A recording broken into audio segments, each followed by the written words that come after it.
Hello guys, before I go very far, I want to wish you a Happy New Year. Happy New Year to you all.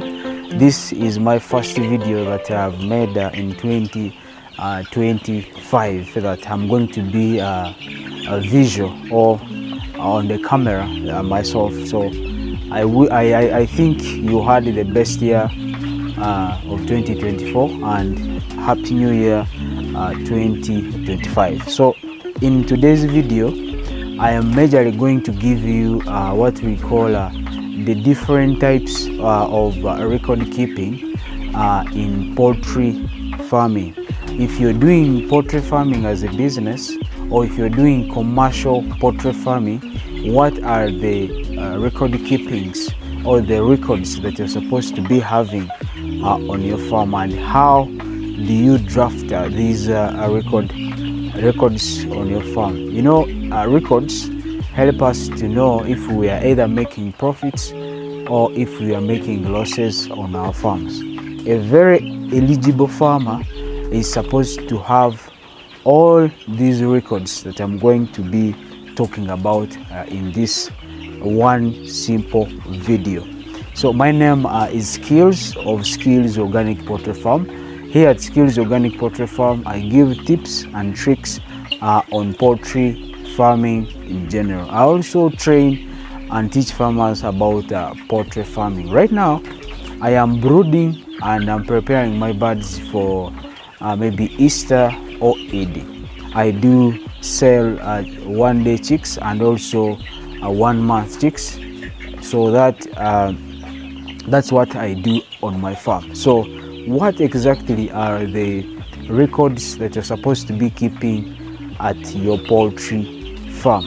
Mind you, if you're new here or if you're a returning subscriber, this is 2025. I would wish to say that you should click that like or that follow button, but I will say please don't forget to subscribe so that our channel can gain more audience from the rest of the poultry farming fraternity or from the rest of the poultry farming communities.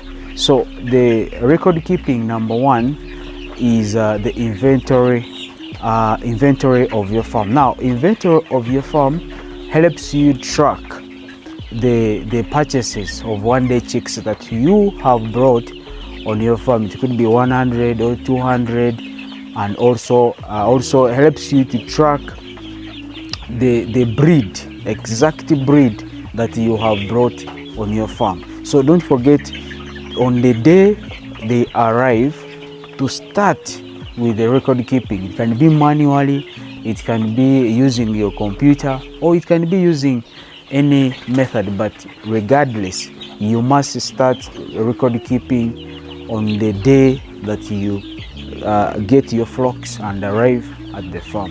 So inventory helps you track the day that the chicks will arrive, the type of the breed, and how many chicks did you bring. The record number two is the health records. This helps you document the illnesses that have happened on your farm. Sometimes we face a lot of challenges.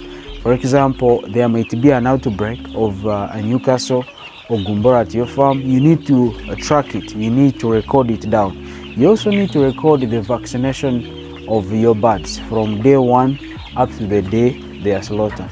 There is also what we call the growth rate records. Those who are doing broilers, mostly especially, they are the people who much focus on the weight gain of the birds.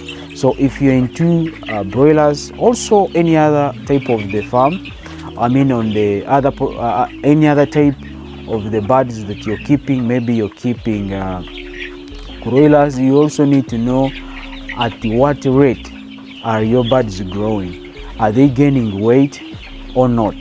How much weight are they gaining? That is also very important. You need to record it down and know exactly which type of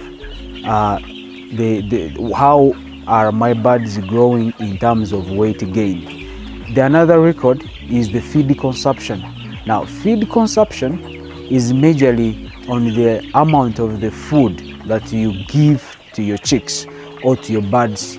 It may be in every day, it may be after 1 week, but you must know at each stage of your chicks, how many kgs am I supposed to give them? How many, and also it also helps you to track the type of the feed that you're giving to your birds. It may be starter, it may be grower pellet, it may be growers, it may be starter, or it may be finisher.